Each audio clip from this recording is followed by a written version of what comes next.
मैं भारतीय जनता पार्टी से ये जानना चाहती हूँ कि उन्होंने गोवा में सरकार कैसे बनाई, उन्होंने मणिपुर में सरकार कैसे बनाई, बिना बहुमत के कर्नाटका में सरकार कैसे बनाई, बिना बहुमत के मध्य प्रदेश में सरकार कैसे बनाई, बिना बहुमत के अरुणाचल प्रदेश में सरकार कैसे बनाई, कैसे विधायक दूसरी विपक्षी पार्टियों से भारतीय जनता पार्टी में पहुंच जाते हैं।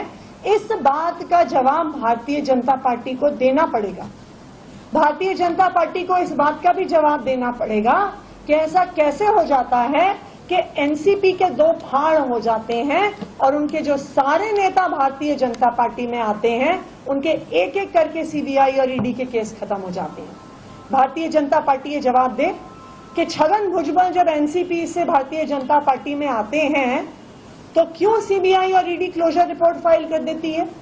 भारतीय जनता पार्टी इस बात का जवाब दे कि जब प्रफुल्ल पटेल भारतीय जनता पार्टी में आते हैं तो एयर इंडिया स्कैम के सारे मैटर्स का क्लोजर हो जाता है।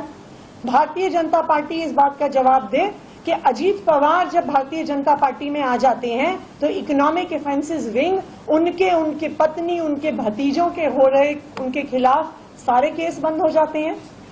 तो operation lotus Bharatiya Janata party का जग जाहिर है।